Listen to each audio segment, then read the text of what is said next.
Welcome to the quiet little corner of YouTube known as Brother Owl's Garden.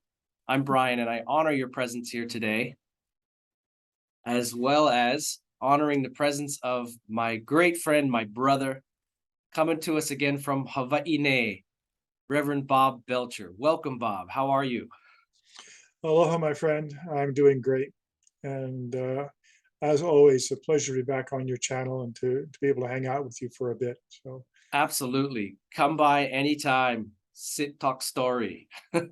sit down, talk story, have a cup of tea, and just relax. Yeah, Bob and I have memories of spending so many wonderful, pleasant hours indulging in conversations with no boundaries and no real plan. Just let things flow together. And Bob is one of the most influential people in my entire life. Thank you.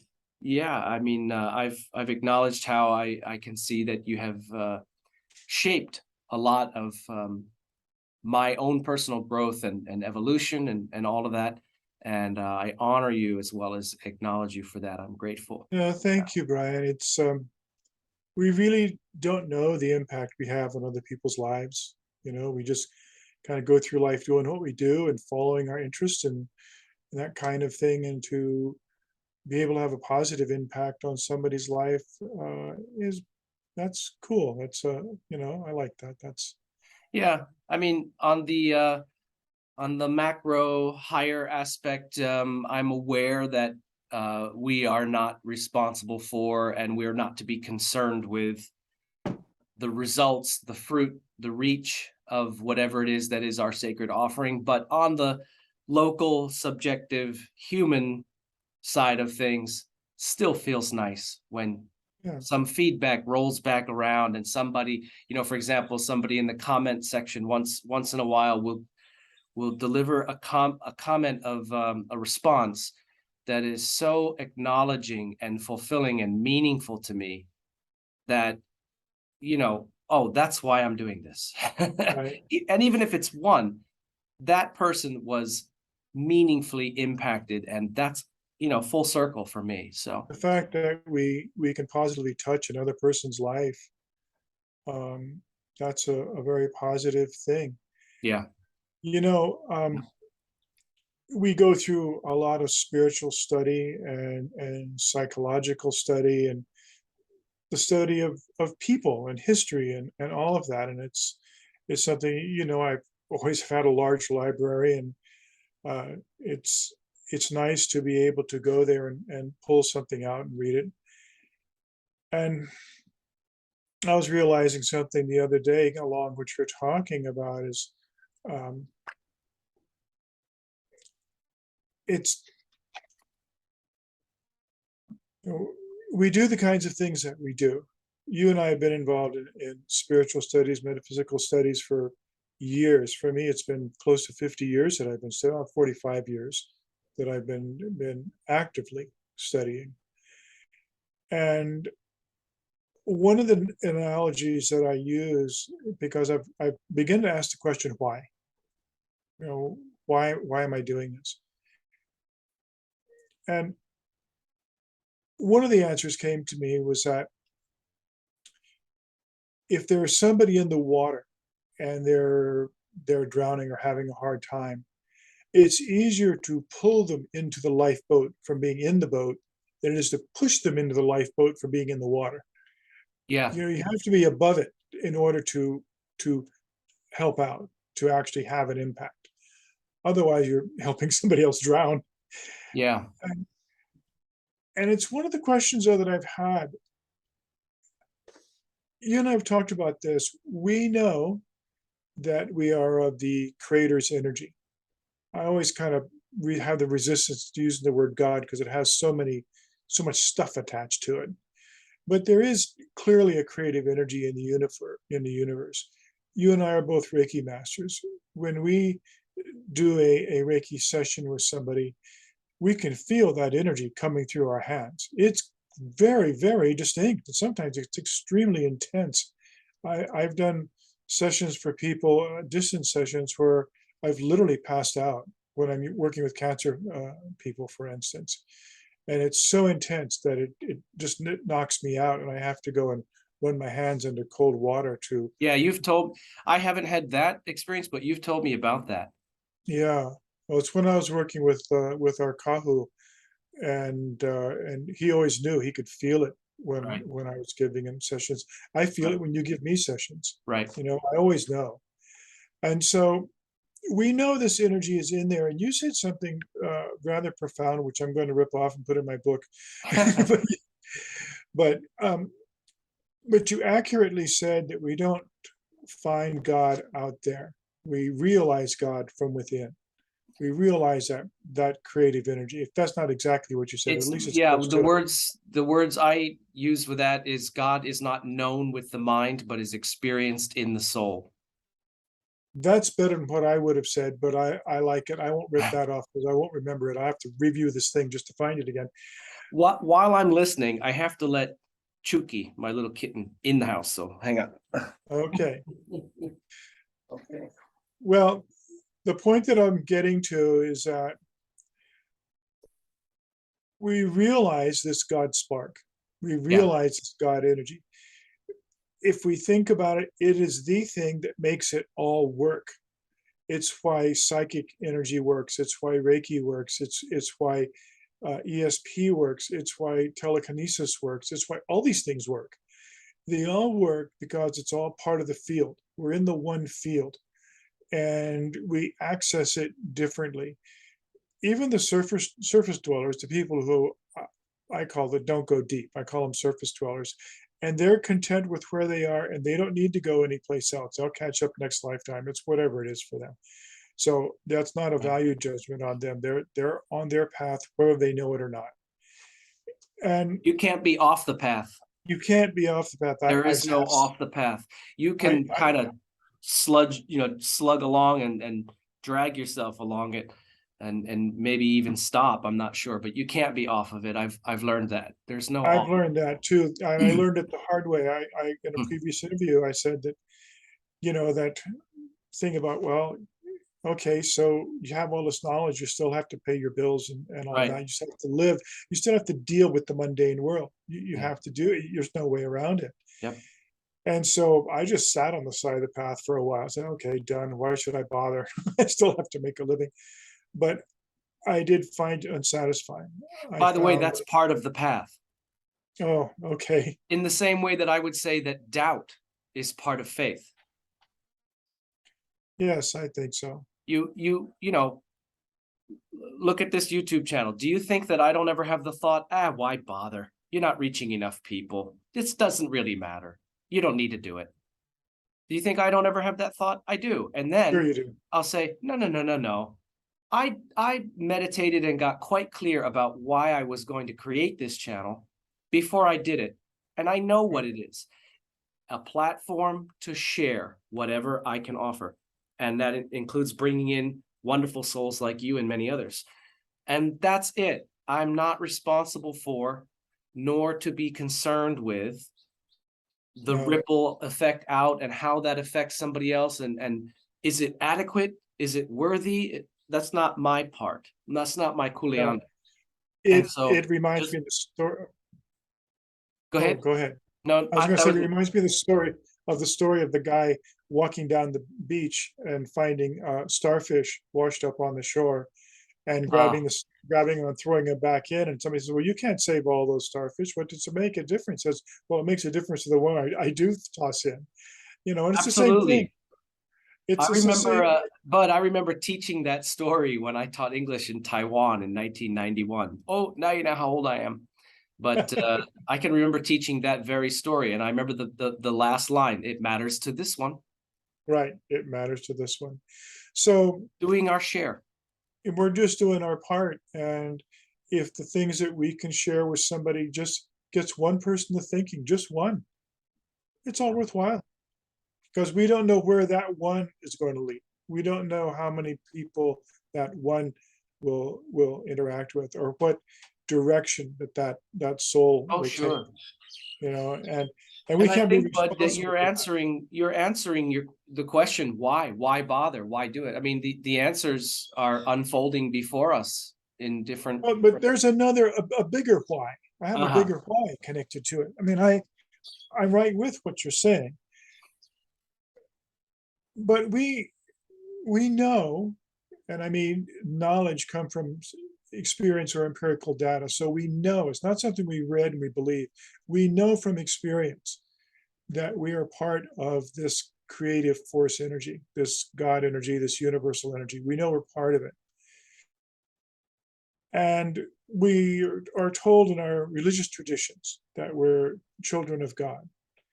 Well, just as we carry the DNA of our parents, we're their physical child, we would also carry the spiritual equivalent of the DNA of the Creator. We can't help it. Therefore, we are part of that energy. And somebody asked me, somebody said, well, so are we God? I said, well, yes and no. Yeah, We're not, because we're here in these bodies. Yes, we are, in the way that a cell in the human body isn't the body, but it carries the DNA for the body. yeah. So there's still that connection that's there. So the question that I'm asking is, why are we having to go through all this study to learn to become who we already are? There you go. You always remind me of quotes. That's what you do. I think it was Mark Twain, or anyway, attributed to Mark Twain, which doesn't say that much, but man is the only species who spends his entire life trying to become what he already is. And that's one of the quotes that reached me in my early 20s. And I remember writing it down. When you write something down, you're engraving it in your mind. And that's why I remember that quote. And it seems to point to what you're saying. Well, I hope this video comes out right. We're doing Oh, we're the weird doing the Thailand Wi-Fi shuffle. Okay. thing. So where did I get cut off? I'll just repeat it. No, your voice came through. It's just that you're putting your finger through your head. Um, Okay. Never mind. It'll be fine. The people who watch this will figure it out. They won't have any problem. Okay. So anyway, that's my question. And so I asked that question, and I did get an answer. And I think this takes us to a much higher level of viewing humanity.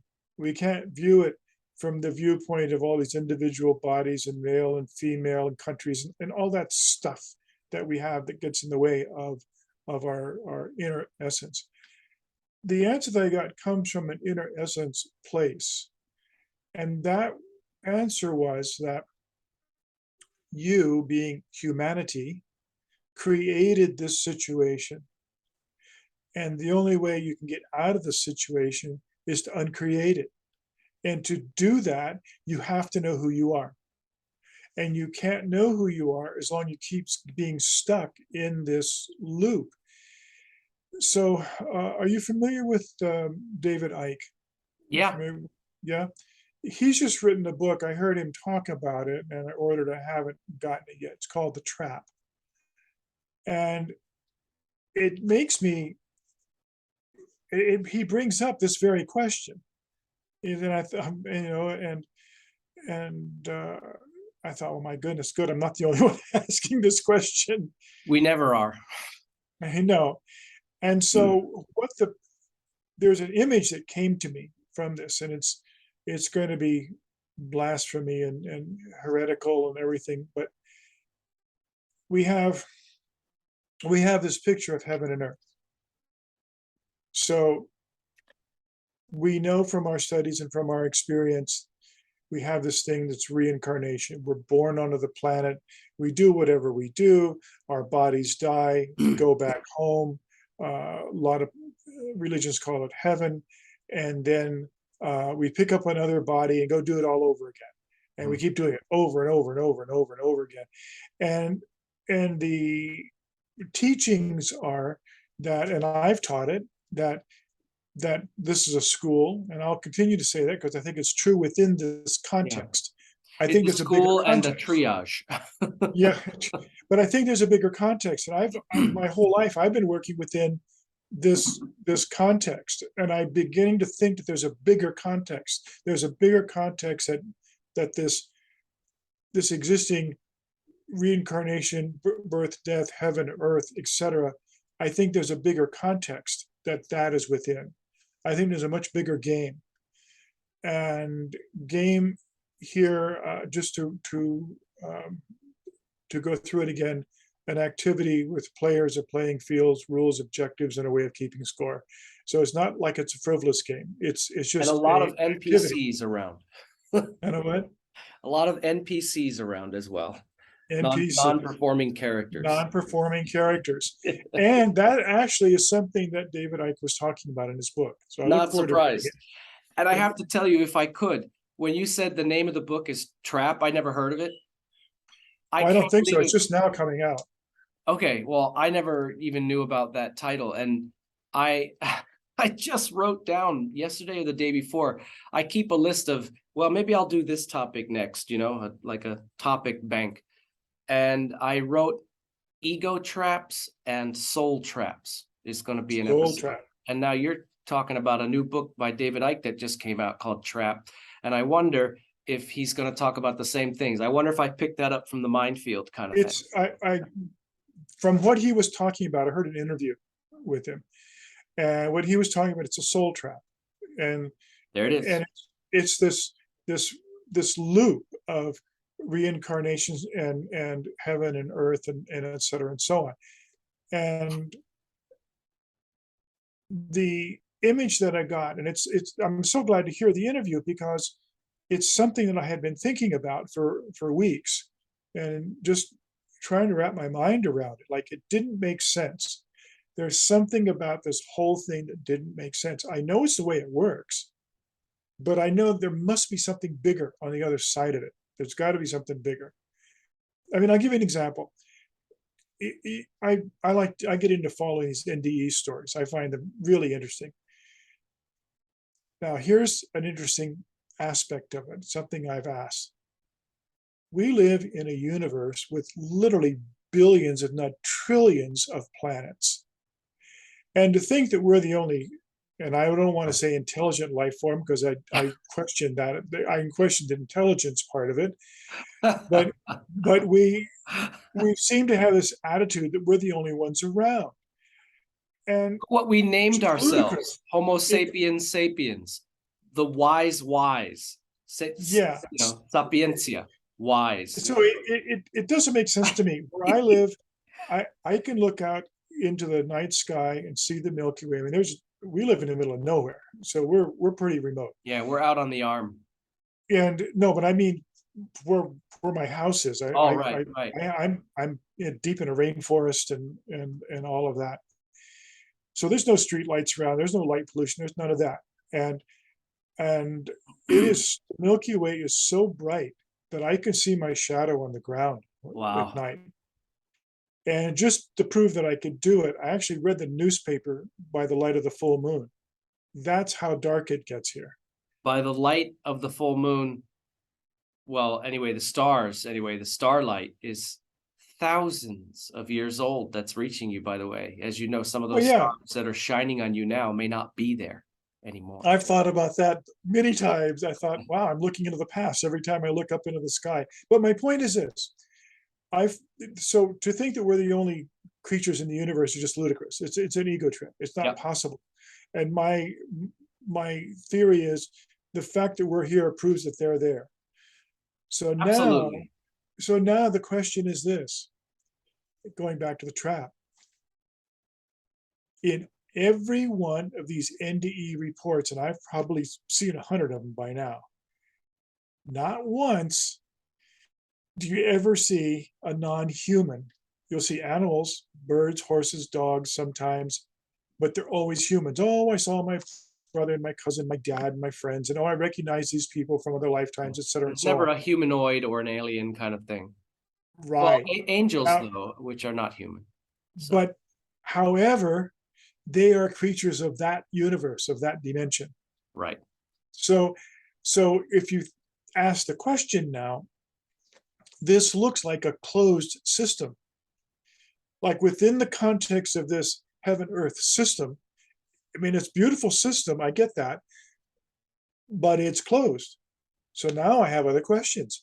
Does that system exist on other planets? For other sentient beings, for other ensouled beings? Because we can't be the only ones with souls. That doesn't make any sense.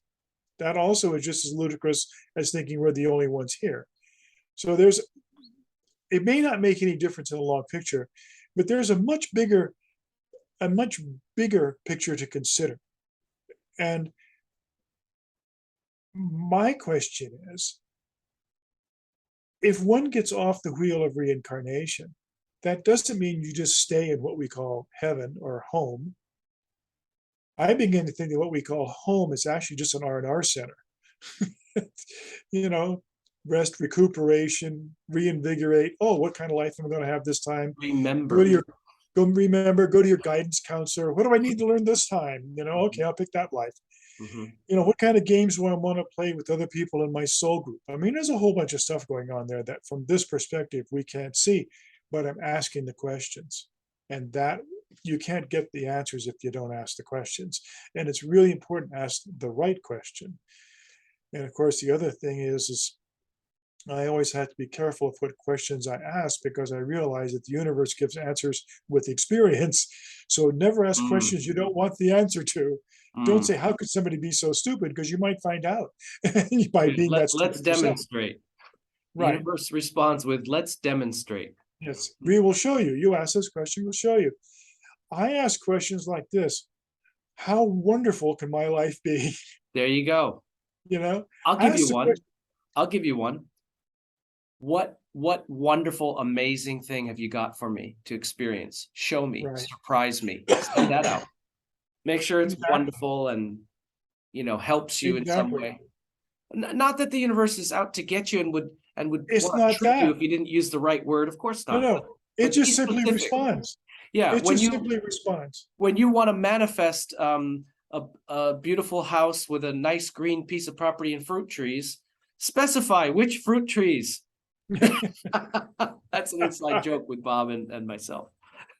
Yeah, but that's exactly right, And so in the course of prayer and so on, one must ask, you have to be really careful when you're wording these things, when you're asking for things, because you want to make sure you're getting the experience that you want. Yeah, But I my think the question words with the definitely rest of it matter. is just how big is this game? Yeah. I get this. I get that it's more than just a universe, and I get too. I've also come to believe that we live in a multiverse. I don't think we live in a universe because I've had experiences that can't be explained within the context of a universe. Well, let me chime in. Universe meaning one song, by the way. And Okay, you mentioned NDEs, which I also love. I watch a lot of accounts of them. And also, for the sake of balance, I try to keep in mind that we never hear from anybody that decided to stay or was able to stay on. We never hear from them. We only hear from the ones that were made to or chose to return. But anyway, kind of hard to hear from the ones who stayed. yeah. And I've only Their seen, voice, if you will, has died. yeah, I've only seen one account. I didn't watch the video, but I saw where the person was met with evil and all that, but I didn't look at that one. But you I mentioned saw that one too. NDEs and overlapping to some extent with the experience of NDEs is alien abductions, which I also have listened to a lot of accounts of that. And what I want to pull from that is that many of the people who claim that they have had, which is usually, by the way, have been having alien abductions, because it's usually in strings of them for years, Mhm. um, they come back with reports of being transported to other dimensions, Right. interdimensional beings, other Yes. dimensions where even the physics of that dimension is totally different than this. Totally different. Yeah. And so Yeah. that lends credence to your supposition that, hey, there's probably even more than one universe that we call, in the sense that, for example, you might use the word lifetime, but with the understanding that lifetime includes countless incarnations. So when we say the word universe, it's a collective singular, meaning Yeah, all of the multiverses that yeah, it seems to be, and now physicists are beginning to say the same thing. I find right. it interesting how science has been catching up to spirituality. I find that interesting, and um, as Einstein, who first started putting out, I believe, he was first started putting out quantum physics and quantum mechanics. I think he's the one who started that whole thought process, or at least he was instrumental in that thought process. Mhm. And quantum physics is the meeting point of science and spirituality. And then metaphysics then is the spiritual aspect of quantum physics. Mhm. And I find it interesting that even Thomas Jefferson had a section in his library called Metaphysics and Supposition. And I thought that was very interesting that Yeah. even 200 years ago, uh, people were studying it from that perspective. Yeah, and this is the realm of Rudolf Steiner, for Hmm. sure, Yeah, and Manly Hall, and right. Manly Madame P. Hall. Blavatsky. Yeah, I mean, Hmm. this is the Theosophical Society stuff. Absolutely. Um, and not that, by the way, just throwing this in, not that science needs to come in and validate by catching up and understanding and agreeing with what mystics have known timelessly. I Mhm. I don't need I don't need I don't science to need their come and validation. validate it for me, just like I No. don't need a government to disclose the existence of alien. I don't need you to tell me that. I'm not waiting for your authority to let me believe that, I don't it's not there's no But place for the but you. the cool thing about it is the validity for me isn't about validating my view. It's for the surface dwellers, the people I There call you the sur- go. There you go, yeah. because this can start opening up dialogue within their own minds to maybe awaken their sense or quest or search for their own spirituality. Good And point. so it's I think it's just something that's time. I remember, and I can't tell you what it is, but I remember about 10, 15 years ago reading something, oh, science has just discovered da da da da da, or this is the new theory. And I thought, for several years I studied with the Rosicrucian order. They were talking about that. And I was reading that in a monograph that was written in the 20s that came back from something that was 100 years before that. Oh, So and from the that's spiritual nothing. That's community, brand new. That's still yeah, warm out of the oven. right, right. And so for the scientific community to go, wow, we've just speculating this, it's going, yeah. Yeah.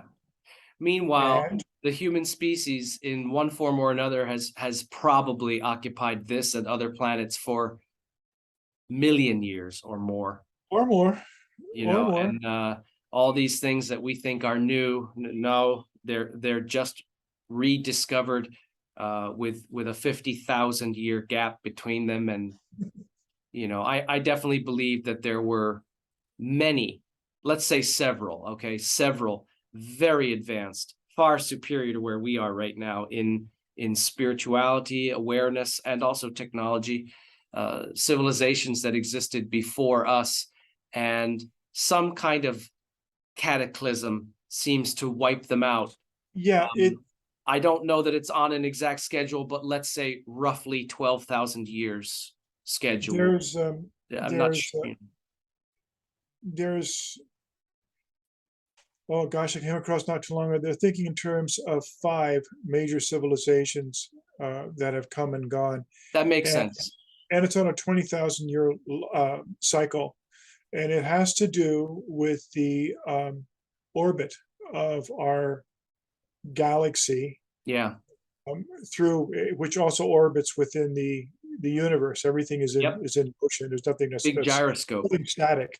Yeah. And it's one of the things, if you go back and look at the Malakovich cycle, which in 1930 the Hungarian physicist Malakovich, I can't remember or even pronounce his first name, um, came up with what they call the Malakovich sun cycle. And every 20,000 years, the planet heats up. It's doing just what it's doing right now. And so this was something that was known to science in the 30s. Now the whole climate change thing has gotten politicized and it's all kinds of stuff. And I don't even want to go down that road. But the point is that there is a cycle. Now the cycles before. And our viewpoints, attitudes, everything that we hold, we actually have an impact on the physical world. If this is true, and it appears to be, all the studies seem to indicate that this is true. And by the studies, I mean the ones that are going on right now. You look at the work by Lynn McTaggart with the intention process, her book, The Power of Eight, the intention things that she's been doing. There's a huge one coming up in September, a world peace intention. If you look at these things, there does seem to be an absolute impact of the collective thought process on the physical world. Absolutely, and not only And that, but they have measured, let's say, anomalous impacts or interferences or fluctuations in the mhm, Earth's magnetosphere. absolutely. You know, like when 9/11 happened, they noticed a tremendous jolt to the magnetosphere Yeah, of the Earth, and well, there you go. There's a huge wave sent out from the collective psychically as thought energy, and it impacted something measurable and visible there's in that sense. there's a film that I just saw called The One Field, Okay. and it's not a film that is publicly distributed. It was I watched the channelings of Lee Carroll with an entity called Cryon. Yeah. Uh, it's been rather fascinating. I've always kind of taken this thing with a bit of a grain of salt or even a bucket of salt, but this one just seems to be spot on all the time. How So about a salt block? You ever a use a salt salt block, block like a deer like lick, like cow lick? like the deer lick, the Yeah, yeah. Cow lick yeah, salt. salt block. Keep that That's around for that's Yeah, that's, I mean, because you don't know who's out there in Looney Tune land and doing their ego thing and all that.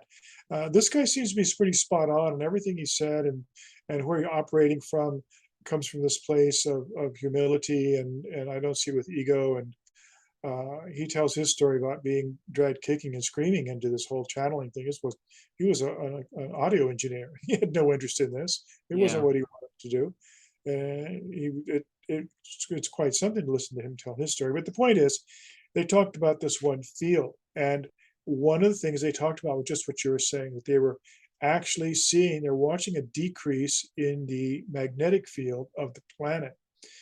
And when there was sparks of 9/11 was one, and other things where there was a spontaneous outpouring of love as a result, is a reaction, like the reaction to the fears, people hugging, and a reaction to bring close to each other instead of running from each other.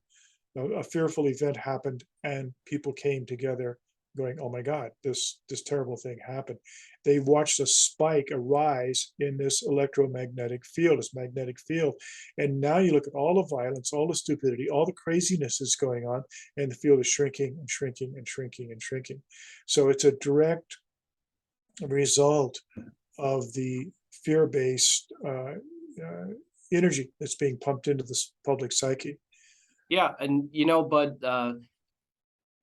returning to the question, why do we do all this? Well, I would like to add the angle that kind of flows with what you just said.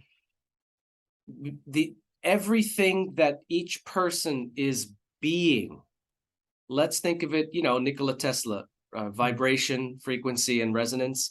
Yes. So everything that you are being, Hmm. meaning the energy that you are resonating and emitting and radiating out to everything, based upon your chosen awareness, your chosen consciousness. Yes. Choosing your consciousness sets your vibration. Setting your vibration resonates that out into the swimming pool of humanity. You know, we're all in the pool, and everyone is affecting everyone. Everyone is Mhm. being collectively affected, but everyone is also affecting collectively. And so when again, Ramana Maharshi, uh, the greatest use of your life is your own ascension and evolution. And and the way Ram Dass said it, the best thing you can do for me is work on you. The best thing I can do for you is work on me. In other words, Right. tend your own garden, be about the business of your father, so to speak, as Jesus said when he was yanked out of the temple by his parents. What are you doing here? Don't you know I need to be about my father's business? Right. Be focused on your perpetual purification, ascension, awakening, and remembering. And then you've done your share, your contribution, your part, your kuleana in contributing to the collective. And so for that, that is an answer I'd like to offer as one of the reasons why. And I am sitting here going, I think you've actually got it. And seeing the one field movie and keeping that in mind, that's the why. By each of us studying, each of us learning our true self, our true nature, and coming and reflecting God's energy, feeling that love from within, and knowing that it's there and emanating that, that is how we actually bring up the vibration of the planet Yep. and at large. Yep, And I that's recently that. posted an episode called "The Meaning of Life," and I'm hoping it gets a little more views, a little more attention. And I quoted again Ramana Maharshi a lot in that because I think he absolutely nailed it. So why do I need to reinvent it? I mean, I have these concepts and this gradual unfolding and understanding in my experience, but his quotes about it were so perfectly succinct and complete that I included several of them, 5, I think. And why are we here? Why bother? Why do all this? For what for? Okay, because we have come here to remember and return and shed all that we have accumulated like barnacles upon us in this journey, all that is not us and is not ours and is not serving our continued purification, ascension, and returning home, merging Right. back into the singularity of the Right. divinity that we are, that we of That we are essence, part of. Yeah. well, that we of essence essentially are. And Hmm. I had a conversation with the spectacularly wonderful Kiara Windrider, where we we started to allude to it's time, humanity. It's It actually is time. long overdue time. It is time now. Who can't see, even if we don't understand what it all means, who can't see that massive collapses and shifting of systems and energies in the earth is underway, almost like the collapsing of the ice age into the sea and the awakening new dawn that is coming. And Bob, you and me and every person who is watching this conversation with us right now are all part of it and all deliberately have chosen to be here at this juncture. Absolutely.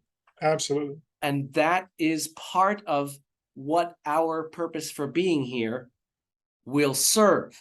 I'm Yes. not I'm not necessarily getting into the everyone is light workers, everyone is star seed children. I'm not getting into all No, that. no, I'm no, just no, saying no. the It's not meaning true of our life. either. The meaning of our life to come here and remember and realize and reclaim and return to that alignment in the divinity that we are. That's what we're here for, and that will contribute toward the collective in a time Exactly. when humanity is about to grow up. We're Uh, we're this is the grow or die time. You either grow up or you're not going to make it. That's just all there is. I don't mean, I mean society, humanity as a whole.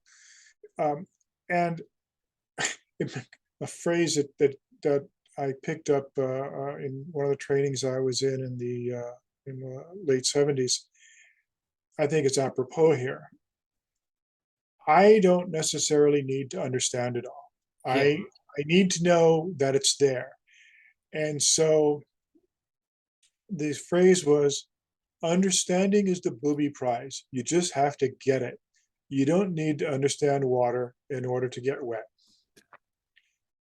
that is exponentially brilliant. I Oh, wish it it was is my own. exponentially brilliant. If you get stuck, that's another trap. That would be in the video about ego traps and soul traps. Well, I need to intellectually comprehend, break down, categorize, sort out, label, and this is because of the need to control. And the need to control arises from fear, and the Right. fear overlays a hidden mistrust of divinity and self, I'll say. And we Mhm. talked about that with Kiara as well. And if you feel this incredible need, you need to know, and believe me, I'm guilty of that especially in my past. And you're laughing a little too, No, not you. a little too, is it that obvious? Yeah. I I recall some occasions in the great distant past where I may have possibly bled over into being a little bit that way on rare occasions. Okay. Just every occasionally.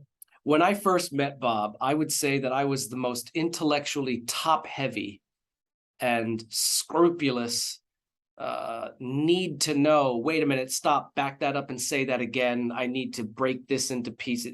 That's how I approached things. And I found it to be always unfulfilling and exhausting and just depleting and fruitless. But that was part of my path. That served as a teaching for me to Mhm. say, so now you get it when you're approaching life and its mysteries that way. Do you get it now, what that does? Oh, okay, I get it. And I know that I'm definitely still prone to do that, but I I have, think we all are, yeah, but I to have to some one also give degree or another. myself a little credit and say I have moved past quite a bit of that Oh, quite a bit. nonetheless.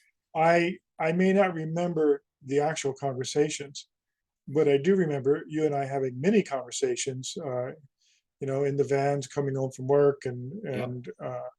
you know, over dinner and sitting around and just talking. And, um, it's an ongoing thing of growth.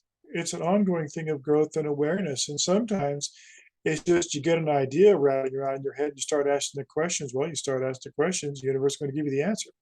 Yeah. It's Yeah. somehow the answer will come to you.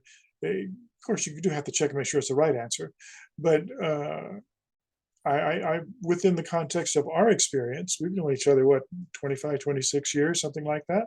It's at least Uh, 26 since you know, 96. 96. Okay, so um, there's February it's 11th, just 1996 at approximately 2 p.m., 3 p.m. at six, yeah, up on a mountaintop in the middle of, yeah, Yep. yeah. The Um, Kualoa Range, right? there we go. Kualoa Ko'olau, Range. Kualoa Ko'olau, Range. Ko'olau Range. Ho'olau. Yeah, Yeah, gosh, I've been away a while. I started to think, wait, that's not the right name. The Ko'olau Range, yeah, yeah. in the Kuli'o Valley specifically. That's accurate. Actually, at the top of that, Yep. the valley was below us. Yeah, right. I ascended from that valley. But yeah, Yeah, and I want to refer to a quote that the Buddha actually really did say, as opposed to the ones that were said by Morgan Freeman, Abe Lincoln, and Andy Rooney that are attributed to the Buddha, all this misattribution of quotes. He said, going back to the booby prize, knowledge is the booby prize. You got to get it. That's the point, just that you got get it. it. You don't need to understand it. Understanding. It's Yeah. understanding is the booby prize, not the knowledge. Okay. Well, The understanding. So you may understand the chemical composition of seawater, but are you surfing? Okay. Right. So the Buddha responded to the exact same phenomena as regards his teaching of the Dharma or the Dhamma. And he said, those who study the Dhamma, or you could even think like the gospel, the scriptures, Mhm. whatever, those who study the Dhamma, but do not live it, are like those who count cattle in another farmer's field. You're I just like like that. a teetotaler, a bean counter. You're just, oh, let me sort this out. Let me number these. You don't get it. You're counting the heads of somebody else's cattle. You're not living the farm. you know. Yeah, and I think that people get stuck in their beliefs. I think the beliefs are important. I'm not knocking that, but to get stuck in it, a very non-Buddha quote is "My karma ran over my dogma." Yeah. As and I think that it's, you know, look at a bigger picture. And I think that when it comes to like religion and belief systems and so on like that, I think they play a very important role in society. I think there's a place for it.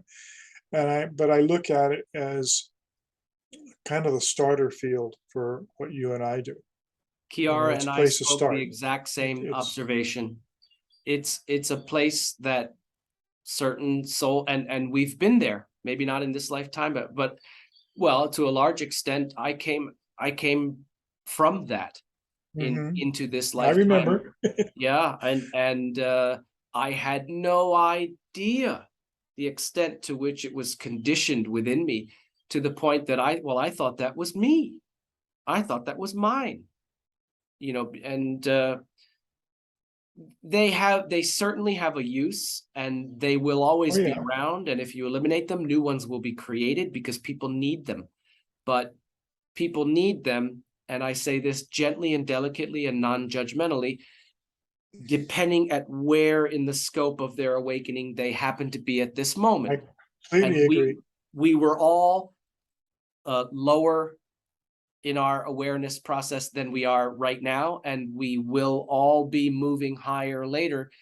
To quote the Buddha again, don't condemn anyone for where they are in their process, because As remember that you were every single one of those things before you were this exactly, now. exactly. Oh. And the one of the things that when I was teaching that very concept, it says if you're a PhD candidate, you can't make a fifth grader wrong for being a fifth grader, because you were a fifth grader too. That's how you got. Those were the steps you needed to take in order to get to where you are. There you So go. it's just what that is. I got a kick out of the description of metaphysics, that metaphysics is a religion without dogma. And if you think about it, it's just about study. That's all it is. I mean, it's a process. So it's with no dogma. That's what's important, because a dogma is what keeps you stuck Yeah. in the belief system And instead that's of one of getting the into things that, systemized beliefs. So asking questions, yeah, that's one of the things that would be the soul trap, dogma. right? Dogma and even theology, no, this version of the story is right, and all of those are wrong. Okay, now you're locked in a little box.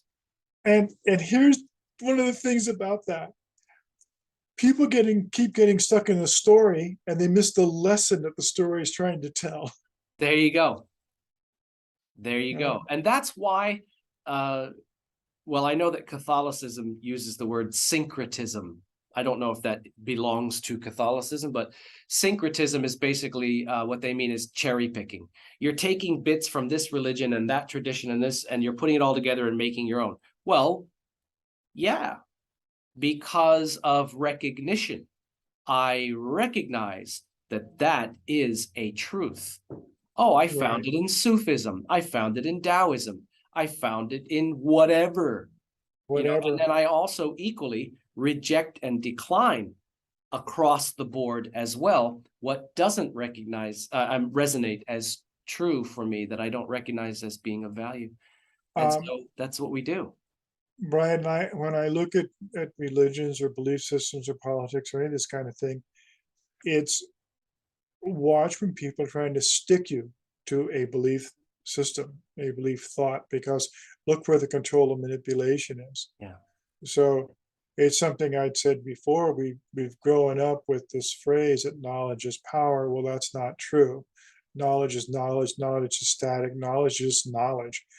Use of knowledge is power, and control of knowledge is the real power. I would even So, say but I understanding don't want and to get into wisdom are that better. mess. Yeah. Yeah, Well, Bud, what I've yeah. found Well, is that anything that tries to undermine or usurp your sovereignty in any way is coming from the opposite end of divinity. And exactly. there is an absolute, I don't know how anyone could not see it at this point, but there is an absolute raging battle for our consciousness and our energy. It's insanely obvious. You may remember me telling you probably 15, 20 years ago, or you might not. But what we're seeing is a spiritual battle played out on the physical plane. Of course. Physical on the, and so the game, as I've said it in a previous interview, the game is about power. The prize is our free will, and the strategy is to have us give it over willingly. And the thing about it is, for everybody, if one doesn't have a spiritual center, it's very easy to fall prey to that Absolutely. because you don't know. You know, you don't know. And so it's one of the reasons that religions and spirituality come under attack when there's these kinds of Yeah. movements happening as Yeah. we have now. That's why places And of worship were locked up and banned, but of course go down to the liquor store and get all you want. Go ahead and get intoxicated and addicted, but feed your soul, have a sense of community.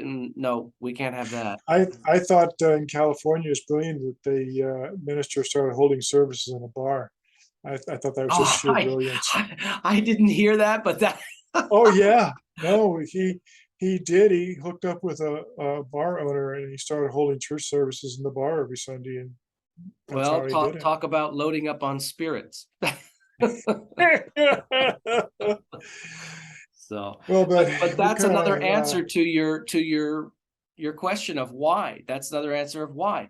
So that you may not be a slave. That's right. another reason to continue. Well, what for? Why bother? Okay, so that you are not swept away in the herd with the The unconscious thing zombies. about it, yes, and the thing about it is that it may be possible to enslave my body, but you will not enslave my spirit. You will not Absolutely. enslave my essence. You will not enslave who I am, and you won't Absolutely. deny who I am.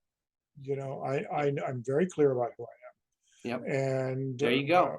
There's your you know, sovereignty, and that is rooted in your awareness and understanding and remembrance of who you are and what is your divine inheritance as exactly. such. Yeah. And I say all the zombies and everything else, but it's not that well, I can't speak for all people, but there are a lot of people who are at different stages of awakening, and I've still got infinity more to go, Oh and I'm yeah, aware of that. But it is to some extent a matter of our, we mentioned free will. It is a matter of choice to a large degree. They're just not ready to be at a different oh level that yeah, they're at, oh and yeah, that's okay. And yeah. It's someone okay. is looking from their level down at me saying, well, Brian will catch up at some point. I'm not going to harp on him for it. And I'm blessed by people who I recognize to be way ahead of where I am. I really, really love that. And it's like if oh, what kind of a girl do you like if you have a girlfriend? One who is much more intelligent than me. That's what I like. Much more Yeah, intelligent and awakened and yeah. aware. I'm blessed with that. Yeah, wonderful. Yeah.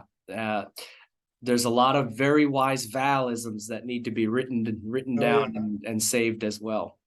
No, Um, we're coming up on 20 years, by the way. oh, well, congratulations. Wow. Yeah, That's this December. how did, gosh, and I was there, but You're sitting at the head table. you caught me off guard with that nonetheless. Now, was that wedding was at the Moana Surf Rider? That's all. Yes, it That's all we're was. gonna say. But anyway, so I think that in asking openly, excuse me, openly asking and asking ourselves here today, why do it? I think that answers flowed to us, and I feel refreshed and Yeah, renewed in my I commitment. feel good about it. Yeah, Yeah, yeah. There is yeah. definitely massive meaning and purpose and reason and need for everyone to be walking your path, to be in perpetual purification, which is hardly ever mentioned.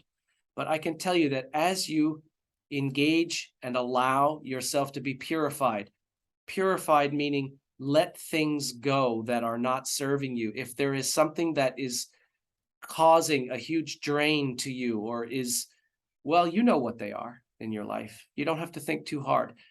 No. Let go of those things, free yourself from those things, allow yourself to be liberated and freed from them, and then watch what happens. The next thing that happens is you will feel Well, a higher frequency. it's, it's like that lyric in the song, "Free your mind, and the rest will follow." You Yeah, know, yeah. And with the FTT stuff that I do, helping people to release whatever junk within them is not serving them or is holding them down, what happens? Within 2, 3 days, I get feedback about I feel lighter and new and fresh. And yeah, because you just set down a debilitating, unclean energy mass of stuff from wherever it came that you had been carrying for decades. And now you or let it even go. lifetimes. Yeah, Absolutely. I did one recently where it went back 10 lifetime, excuse me, 10 generations. It was an inherited thing, and it went back 10 generations. And I did another one where it was from an event that happened in the woman's 3 incarnations ago in her life from 3 lifetimes ago. And yeah, she had carried it into another one and into another one, and now in this one, and it yeah. was alien to her. I don't even know what this is, to be honest with you. I'm not even sure what it, and we dug, we pulled up things, we got the entire story. She released it, fresh and new. Right, Unbelievable. right. And in the work that I used to do quite a lot of, same kind of thing, different approach, same concept, same end result. I like yours better. It's easier. Well, it's a streamlined way. That's why it's called the fast track, fast track Yeah, technique. But yeah, purify, allow yourself to be purified, ask to be purified. But I have to warn you, you're going to get it. You're going to get it. But be purified. It's like when I was a little kid and my mother would scrub us in the bathtub, and she would take that washcloth and all over our faces, and we still make fun of her now for how hard she did it, almost like she was in a rush. we But had so many kids, you had to hurry up. yeah, but we were scrubbed clean. Yeah, it was a but then boy, you were exfoliated after that.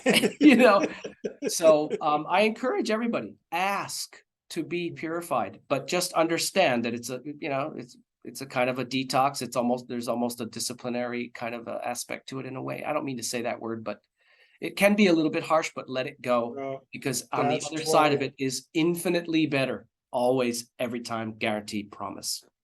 And when we I've said purify and release, we rise. that's why I've said many times that walking the spiritual path is not for the faint of heart. No. You have to be willing. You have to be willing to face your own stuff and be willing to deal with it. But we've been going for a bit here, Yep. and We'll wrap it up at exactly 11:00, whatever it is, AM. And Bud, I want to thank you as always for your presence and for what you've shared with us today. I love you, brother, and you know that. I don't need to express that I in do, a and different thank way. you so much for having me on again. I appreciate just being able to hang out with you, and it's, we're thousands of miles apart, but we're still right here together, and that's pretty darn cool. Well, there So, is no distance in the ultimate macro view of things. So uh, so I wish you a hui ho until we meet again, and of course, malama pono. Take care, my brother. Aloha. I love you and thank you, bud. Mahalo nui loa. Aloha.